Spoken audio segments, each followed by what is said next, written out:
used to be a long-haul trucker, interstate runs, mostly Arizona to Colorado. Just me, black coffee, and whatever old rock station my radio could scrape up in the middle of nowhere. But the hours wear you down. The loneliness clings to your skin. And when the wreck happened, the one that left 2 crushed cars and a family torn apart, I needed to disappear. Not just from the road, but from myself. That's how I found this job. Technically, I didn't find it. It found me. There was an old bulletin board at a truck stop off Highway 7. A weathered piece of paper, thumbtacked to the cork. Night driver wanted. Stable pay. No questions asked. Bring your own thermos. No number, just an address. A P.O. box in a place I'd never heard of. Black Hollow. A week later, I was sitting across from a man in a dusty office that smelled like kerosene and mold. He looked like he'd been carved from granite, with eyes that had seen too much road and not enough light. Said his name was Russ. Said he'd been driving the night bus for 30 years before his lungs gave out. When I asked what the job was, he just nodded toward the window. Parked outside was a long, matte black coach bus, with fogged-over windows and a faint hum beneath the hood like it was already awake. I asked where it went. Through No Man's Pass, he said. Like that should have meant something. It didn't. Not yet. The pay was good, more than good. Cash. No taxes. No paper trail. Drive 3 nights a week, Russ said. Round trip. You leave at sundown. You come back by sunrise. Simple. But he paused, like he wasn't sure if I'd laugh or walk out. There are a few things you need to follow. I didn't care. I signed the paper he slid across the table. Didn't even read it. When you're trying to bury your past, you don't ask too many questions about the future. The first time I saw the route, it didn't look like much. Winding mountain roads, abandoned gas stations, a stretch of forest so dense it looked painted black. No houses, no towns, just mile markers and the occasional faded billboard, advertising cigarettes that haven't existed since the 80s. The passengers didn't speak much. They boarded at dusk from a lot behind an old train depot.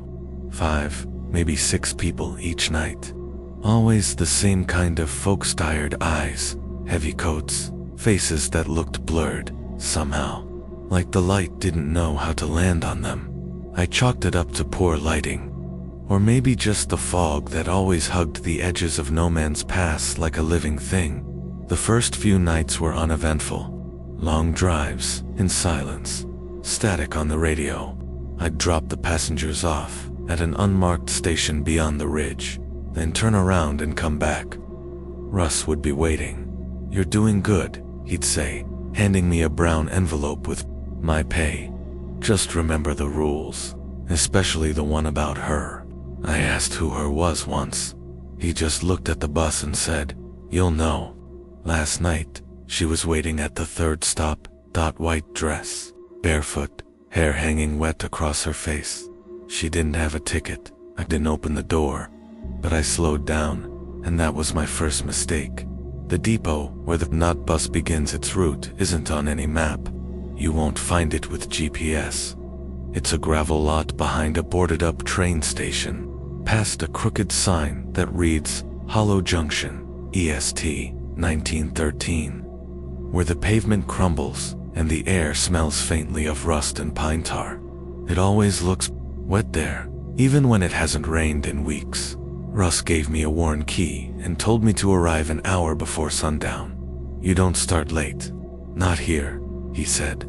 That first evening, I parked my truck out front, walked behind the depot, and there it was, waiting. The night bus is nothing like the ones you see in the city. It's long and low, painted a dull shade of black that seems to absorb the sunlight. No logos, no destination marquee, just 2 red clearance lights that flicker slightly, like a heartbeat. The inside smells faintly of cedar and diesel. There's no ox, no ads. Just 20 seats in pairs, all bolted tight to the floor, with scratched leather cushions and little brass placards above each seat. Russ was already on board that first evening, sitting behind the driver's seat with a yellow notepad in his lap. "You ready to know the rules?" he asked. "You follow these, you'll be fine, mostly." He didn't say them all at once. He wrote them down slowly, one by one, in a neat, deliberate hand. He tore the page off and handed it to me. I still have it folded in my wallet. The paper smells like smoke and peppermint. Here's what it said. "The rules of the night bus do not speak to the passengers unless they speak to you first. Even then, keep your answers vague. Never say your name. No one boards after the third stop. No exceptions. If someone tries, do not stop the bus. You'll see the woman in white, eventually. Do not open the door for her. Do not acknowledge her. If she speaks, drive faster. If a passenger vanishes mid-trip, keep driving. They are not lost. They are where they were meant to go. You'll sometimes hear crying from the luggage compartment. Do not open it. Don't even glance at it. Never let the fuel gauge drop below a quarter. There are places the bus can stall, and you do not want to wait for sunrise there. If the forest turns quiet, completely quiet, turn off the cabin lights and stop breathing. Wait until you hear the birds again." Russ tapped the list with a stiff finger. "These aren't guidelines. These aren't jokes. You mess around, you disappear." I wanted to laugh, not because it was funny, but because the absurdity was the only thing keeping my nerves from splitting. He saw it in my face. "This route," he said, "ain't part of any bus schedule. It's a seam, a little tear between here and somewhere. Else been running since before I was born, and probably long before that. You're not hauling people, son. You're ferrying echoes, lost things. Some of them want to stay lost." That was the last time I saw him before he retired for good. That first official night, I walked the length of the bus before starting the route. The windows were fogged from the inside. The mirror above the driver's seat had a long crack down the middle. A rosary hung from the rear view, knotted and dull, at 6:55 p.m. The first passenger appeared. He didn't walk in from the street or the depot. He was just there, standing by the bus stop sign with his coat buttoned to the throat and a suitcase in hand. He climbed aboard without a word and sat in seat number 4. He stared ahead. I didn't ask his name. By 7:15, I had 4 passengers. A woman with a veil, a man with a limp who whispered something I couldn't catch, a teenage girl with hands too pale to be alive, and the man with the suitcase. I shut the doors and started the engine. It purred like something sleeping. The headlights flickered once. The mirrors adjusted themselves. I didn't touch them. The first leg of the route takes you up through dense woodland. The trees lean in unnaturally, as if they're listening. The road curves sharply, often without warning. There are no guardrails, no other cars. The signs say things like "turn back" or "end of line" in faded red paint. I kept my eyes forward, one hand on the wheel, the other clutching the rules. I didn't need to look at them. I already knew what mattered. Around the second stop, the temperature dropped. There was frost on the dashboard vents. That's when I saw her, the woman in white. She stood in the trees about 20 feet from the road, barefoot and facing the bus. Her head was tilted just slightly, like she was curious, or waiting. Her hair hung like ropes, soaked and stringy. I didn't stop, but I slowed again, just like the night before. This time, she stepped forward. Not onto the road, just enough to be clearer. Her mouth moved. I pressed harder on the gas and didn't look in the mirror. I didn't want to see if she followed. When I reached the ridge, the fog thickened. That's where the last stop always is. I don't know where it leads. There's no platform, just shadows and silence. The passengers filed off in order. None of them looked back. Only the suitcase man remained. He waited until I turned off the interior lights. Then he stood, nodded once, and vanished. Not walked off, vanished. I drove back in silence. The fuel gauge blinked as I pulled into the depot. A quarter tank, exactly. Russ wasn't waiting, but there was a new envelope tucked under the wiper blade. and a single note inside. She's getting closer. Remember the rules. It was the 5th run when I broke one of the rules. Or maybe I didn't break it completely. Maybe I just leaned too close to the edge. But in this place, leaning is enough. The night had started off like the other sun bleeding, out behind the trees, fog curling in around the depot like it had a memory of the place. I had 5 passengers that evening, 2 familiar faces, 3 new ones. You start to notice patterns. Some passengers return, not often, but when they do, they always sit in the same seat, always get off at the same place. One of the new ones sat in seat number 9, a kid, couldn't have been older than 8. Round face, dirty yellow coat, knees swinging above the floor. No parents, no ticket. Just climbed on and stared at me with wide, solemn eyes. I waited for a moment, hoping someone would follow. No one did. The depot was silent. He didn't speak, just clutched a stuffed animal so tightly I thought the seams would pop. A rabbit, I think. The eyes were mismatched buttons. I started the engine and pulled out onto the road. The kid never blinked. We passed the first stop. No one got off second stop. A man in the back exited. He looked relieved. Sweaty palms, darting eyes, like someone who'd seen something waiting in the aisle behind him. By the third stop, the kid still hadn't moved. He hadn't looked out the window. He hadn't looked at the others. Just stared straight ahead, rocking slightly with the motion of the bus. That's when I did it. I broke rule #1. I spoke to him first. I don't know what came over me. Maybe it was the fact that he looked so small, so out of place. Like he didn't belong to the same shadow world the others did. I glanced up into the mirror and asked, softly, "You okay, kid?" He didn't react at first. Then slowly, he turned to face me.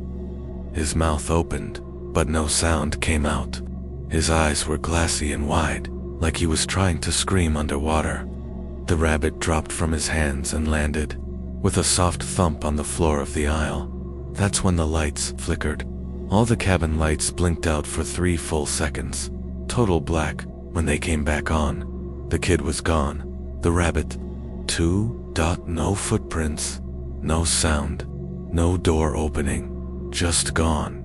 I slammed the brakes without thinking. The bus shuddered to a stop in the middle of the pass. The fog swirled past the windshield like smoke and water, and then something moved outside, in the trees to the right.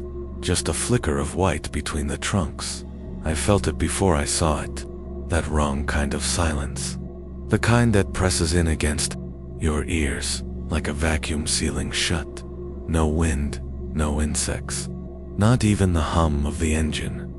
I remembered rule number 7. If the forest turns quiet completely, quiet, turn off the cabin lights and stop breathing.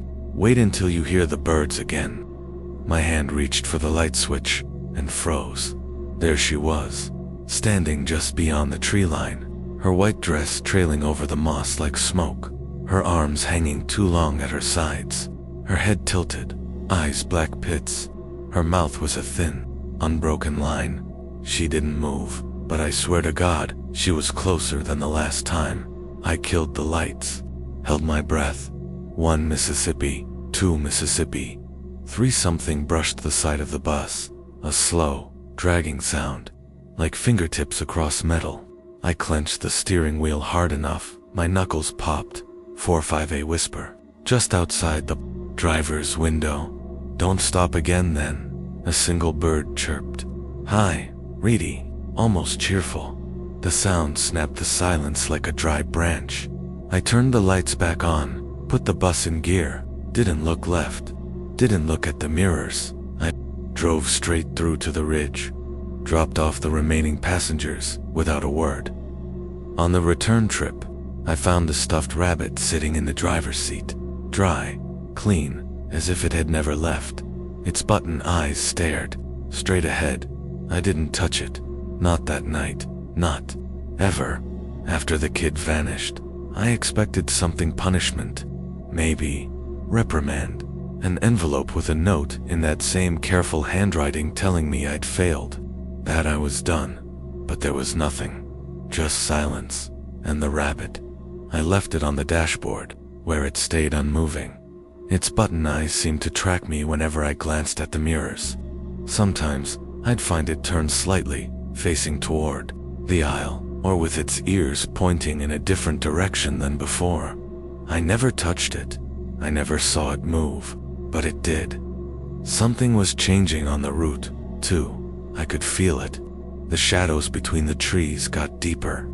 The fog arrived earlier, and the passengers were starting to feel more aware. They used to stare forward, empty, detached. Now they watched me. Some of them smiled. It was the 7th run when rule number 2 nearly got me killed. It was after midnight, and I was halfway through the second leg between the old bridge and what Russ had once called the slope. A steep incline that groans under the weight of the bus, no matter how slow you take it. The passengers that night were silent, all 6 of them. But they weren't asleep. They never are. One woman near the back had her eyes locked on me in the mirror. I made the mistake of glancing back once. Her face was too still, her smile too wide, like her skin was wearing her. I didn't look again. At the 3rd stop, I pulled over as usual. It's a clearing just wide enough for the bus, surrounded by pines that lean like they're eavesdropping. 2 passengers got off. One lingered near the door for a moment, turned toward me, and whispered, "She's early." Before I could respond, he stepped into the fog and was gone. That's when I heard the knock. 3 soft taps on the bus's side door. Not the main one, the emergency door in the middle. Tap, tap, tap. I didn't move. Then I heard it again, louder this time. Knock, knock, knock. My hand hovered near the emergency override. Then, I remembered rule number 2. No one boards after the 3rd stop. No exceptions. If someone tries, do not stop the bus. I'd already stopped. Something scraped across the side of the vehicle. Slow, like nails, or bare feet dragging. I turned to look, just for a second. Through the window, there was a man standing by the emergency door. At least I thought it was a man. He was tall, thin, with clothes that hung in wet folds, like he'd just crawled out of a lake. His head was wrong, tilted too far to the side, like his neck was broken, but no one had told him yet. His mouth moved slowly, and I swear, even through the glass, I heard the words, "Let me in." I missed my stop. Every instinct I had screamed at me to throw it into drive and leave him behind, but I couldn't. My foot wouldn't move. I don't know how long we stayed like that. Me frozen. Him knocking. Then I heard a sound I'll never forget. From the back of the bus. Footsteps. Slow, measured, coming down the aisle. All the passengers were still seated. I could see them in the mirror. None of them were moving. The footsteps were still coming. I turned off the cabin lights. Silence. No knocks. No footsteps. Just the soft, unnatural groan of trees around us. I stayed that way for over 5 minutes. Barely breathing. Not blinking. Finally, I heard it again. The birds. One chirp, then another. I turned the lights back on. The man outside was gone. The passengers hadn't moved. But when I glanced at the dashboard, the rabbit was gone. I didn't see it again until I reached the depot. It was sitting on the 2nd seat from the front, wet mud on the floor beneath it. One button I missing. That night, the envelope waiting for me wasn't sealed. Inside was only one sentence: "The rules protect you, not them." I didn't sleep when I got home. I just sat in the dark and waited for the next night. I never wanted to dig deeper. I was content with ignorance. Or maybe not content, but safe. The way you're safe when you don't open a door you hear whispering behind. The way a child hides under the blanket and believes it protects them from monsters. But after the 7th run, something shifted. I started to feel like I wasn't just driving the bus. I was being watched from within it. Not by the passengers, by the bus itself. The seat cushions felt warmer. The overhead lights flickered in rhythmic pulses. The rearview mirror tilted itself, slowly during turns, showing me things I hadn't seen or hadn't wanted to. The rabbit was always somewhere new now. Sometimes it sat on the dashboard, sometimes in the aisle. Once I found it buckled into the seat directly behind me. It never had both button eyes again. The depot was abandoned most nights. But on my 9th run, just after dawn, I returned to find someone waiting on the steps of the old station. She looked barely older than 20, wearing a faded gray hoodie and jeans torn at the knee. Her arms were wrapped tight around her body like she'd been standing there for hours. At first, I thought she was another passenger, but she didn't move when I pulled in, just watched.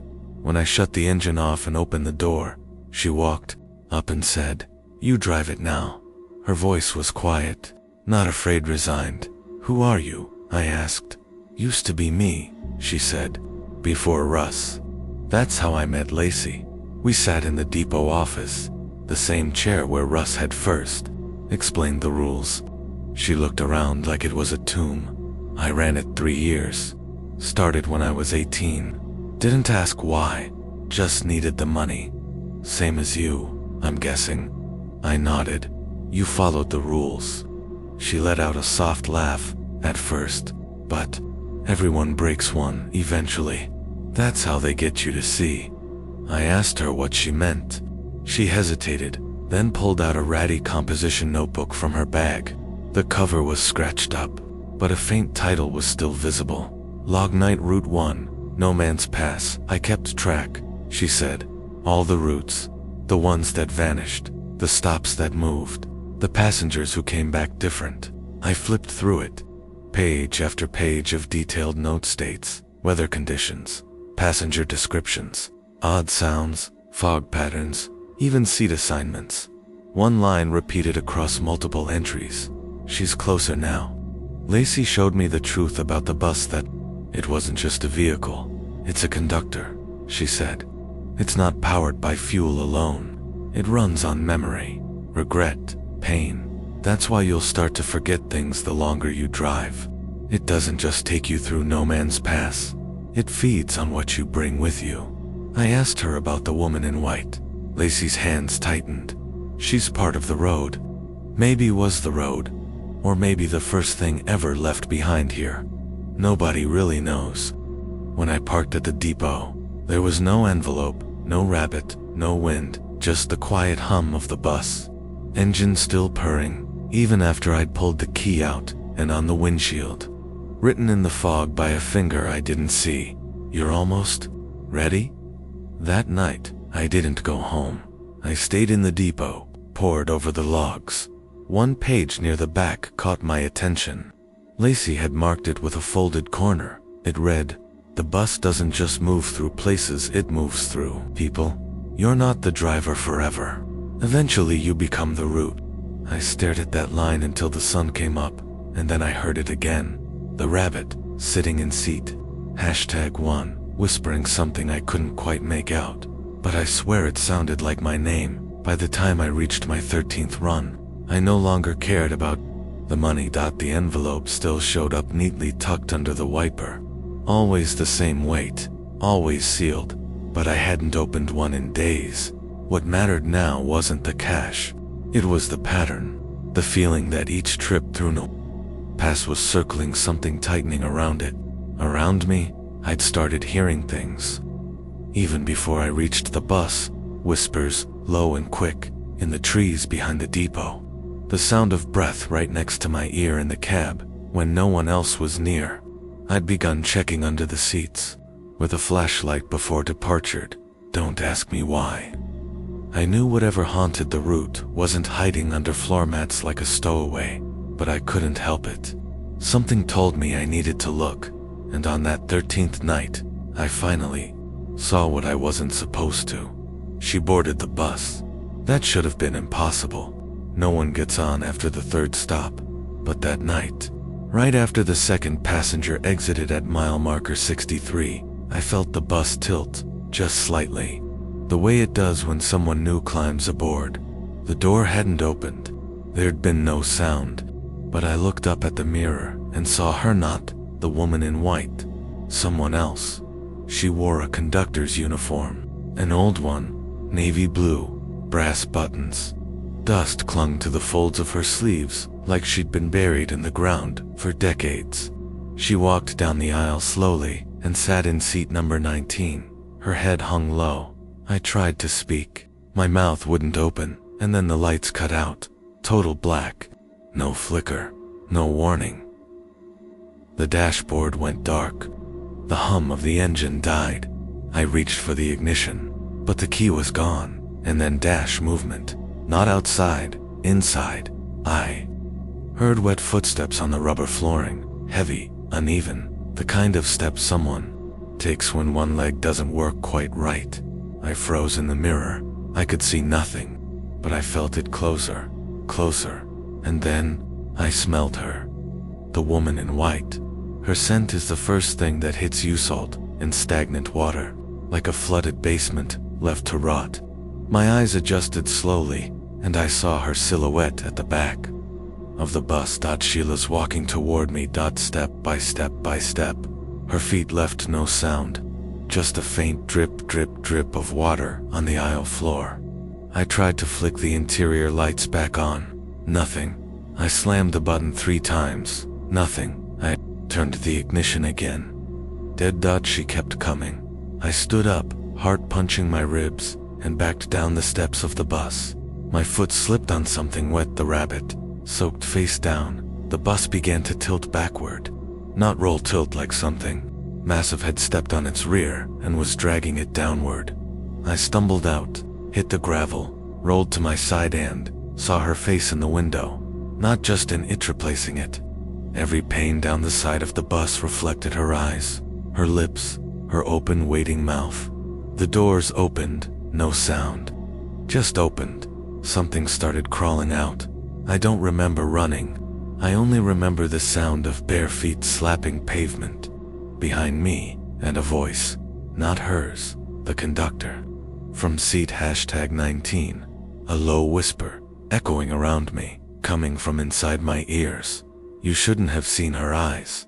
Now she knows your shape. I don't know how long I ran, but eventually, the fog parted and I was back at the depot.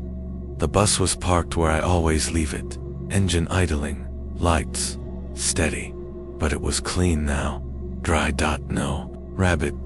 No footprints, no passengers, like it had reset itself. I climbed back on against everything my body screamed at me to do. The air inside was warm, like breath. The mirrors were cracked in new places. The seat behind my number 2 was still wet, but there was something resting on it. An old photograph. I picked it up with shaking fingers. It showed a bus. Same model, same depot. But the driver, it was Russ, and behind him, in the second seat, was me. I barely made it through the return leg. I kept my eyes forward the entire time, hands locked to the wheel. The trees outside leaned closer than I'd ever seen, and more than once, I heard tapping beneath the bus, like someone was trying to climb up from underneath. When I reached the ridge, I opened the doors and waited. No one exited, but the weight lifted, just slightly, like someone had stepped off from inside the walls. That night, I got home and smashed every mirror in my apartment. It didn't help. I still saw her, in puddles, in windows, in the gleam of the microwave door. Always just standing there, watching, waiting, on the 14th run. I didn't find an envelope. I found a package. Inside, a uniform. Navy blue, conductor's coat. My name stitched into the collar, and a single note. You're almost done driving. Soon, you'll be riding. I didn't sleep. I didn't eat. But I drove, because if I didn't, who would?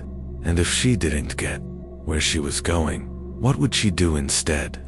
I'm not sure anymore if the woman in white is the only threat out here, or if she's just the most visible. There are others.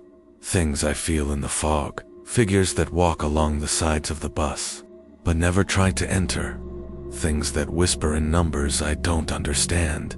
One night, I'll understand them. Maybe that's the point. Maybe the passengers don't come to leave anything behind.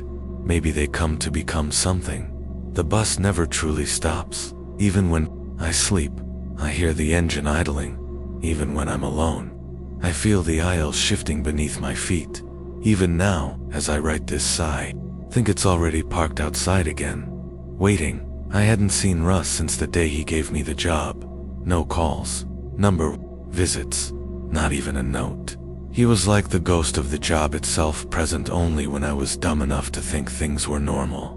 But after the 13th run, after the conductor appeared, after the woman in white stood at the windows and stared into me, I knew I had to find him. If anyone had answers, it was Russ. So I looked. Black Hollow is the kind of place that doesn't change. The paint always peels the same way. The wind always sounds like it's warning you.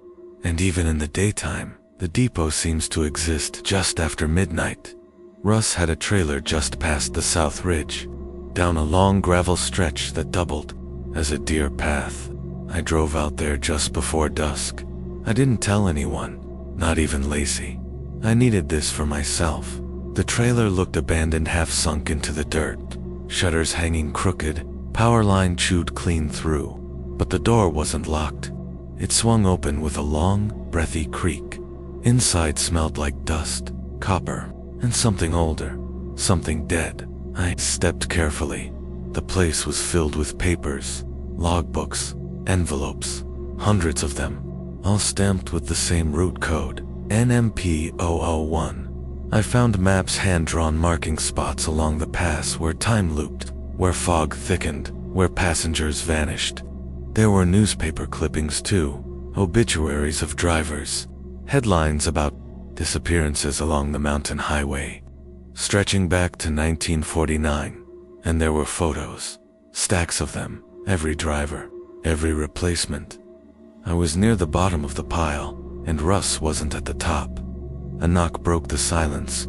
I turned, half expecting the woman in white, but it was Russ, older, thinner, paler. His oxygen tank hissed softly at his side as he stepped through the door. "You weren't supposed to come here," he said. I held up one of the driver photos. "How long has this been going on?" Russ looked at the picture. "Longer than you think. Maybe longer than roads themselves. Why didn't you warn me?" He didn't answer.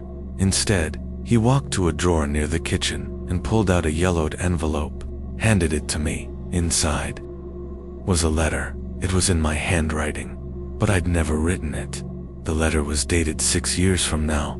It was brief, direct, and terrifying. "Russ, if you're reading this, it means it's time to pick the next one. Look for someone running, someone empty, someone who won't ask too many questions until it's too late. It has to be this way. You understand?" I did, too. "Me?" I looked up, throat dry. "You didn't just find me. I chose me." Russ nodded slowly. "The bus doesn't just feed on fear. It needs a driver who won't let it starve."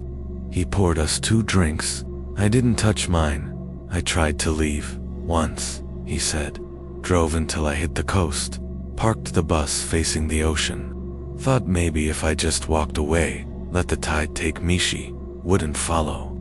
He smiled, sad and cracked, but she was already in the mirrors, already in my breath. I stared at him. "So you brought me in. You knew it would happen to me. You were already unraveling when I met you," he said. "I didn't make the cracks. I just gave them a place to grow." I stood. "I'm done. I'm not driving tonight." He didn't stop me, but as I stepped outside, he called out, "You can't quit, kid. The route won't let you. She won't."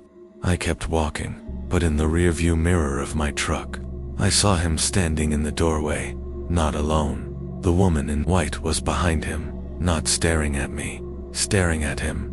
I didn't drive that night. I left town, checked into a motel 2 hours south. I thought maybe I'd broken the loop, that maybe someone else would take the bus out, that Russ would go back behind the wheel, that I could finally rest. But around midnight, I heard the horn, 3 long blasts, From outside my motel window, I opened the curtain. There she was, the night bus idling in the parking lot, empty, waiting. I didn't pack, didn't change, didn't even grab the room key off the dresser when I saw the night bus idling outside the motel window, empty, lights humming, engine purring like a beast waiting to be fed. I knew there was no running, not anymore. The key was already in my pocket, even though I'd left it back at the depot. I opened the door slowly, expecting a rush of cold air, or maybe the smell of rotting flowers, that briny, coppery scent the woman in white always carried. But the night was still, too still. The parking lot stretched out ahead of me like a dried lake bed, cracked pavement, one flickering street lamp, and the bus. It wasn't parked, it was waiting, its headlights dimmed as I approached, like eyes narrowing. I climbed the steps. The door hissed closed behind me. Every seat was empty. No rabbit, no passengers. Just that humming, low-frequency vibration that I now recognized as the bus breathing. My hands moved on their own. I sat down in the driver's seat. The mirrors adjusted. The ignition turned. The dashboard lit up. I didn't press the gas. Thought the bus moved anyway. We weren't on a road. Not anymore. Out the windows was just black. Not night void. No stars. No trees. No fog. Just a depthless, soundless black, stretching out in all directions. Somewhere behind me, I heard footsteps, slow, bare, wet. I didn't turn around. I kept my eyes on the void, but the bus wasn't moving forward. The scenery didn't change. Nothing scrolled past the windows. It was the seats that moved, one by one. I watched them fill. Seat number 3, an old woman with no eyes, her hands stitched shut.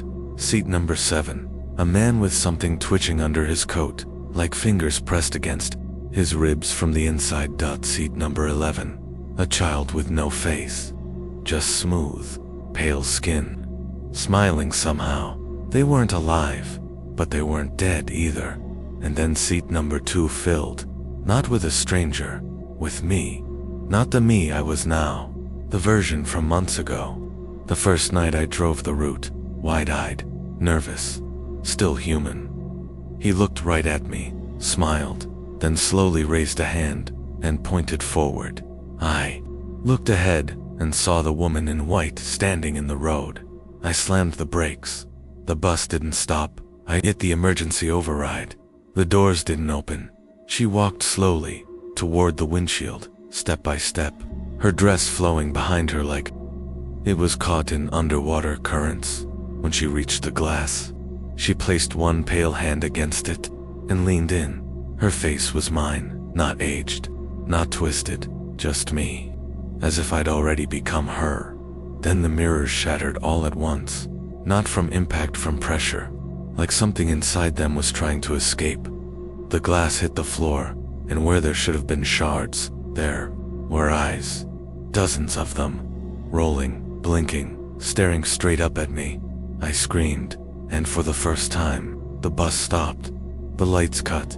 The engine died. I was in total darkness, and I heard her voice from everywhere. Inside my head, under my feet, from the ceiling. "You can stop now. You've driven enough." I tried to speak. My throat burned. "You've seen enough, heard enough, remembered enough." The seat beneath me turned ice cold. I couldn't move, couldn't blink. "Now, it's your turn to ride." A flash of light, just one, and I was outside, standing in the depot parking lot. Dawn was breaking behind the ridge. The bus was parked neatly in its usual space, empty again, except for the driver, Russ, or maybe not Russ. He waved once, pulled away from the curb, and vanished into the mist. I collapsed in the dirt. I didn't speak for hours. Eventually, I crawled into my truck and drove home. Everything looked the same, but at WASN single quotes, the mirrors in my apartment didn't reflect properly anymore. They lagged, delayed, as if what they showed was trying to catch up to me. The rabbit was waiting on my kitchen counter. Its second I had returned. Both buttons were the color of my eyes. That night, I received a message. Not a phone call, not an envelope, just a knock on the door. When I opened it, no one was there, but sitting on the doormat was a ticket for route NMP 001. Only this time, wasn't the driver. The ticket had no destination, only one word: passenger.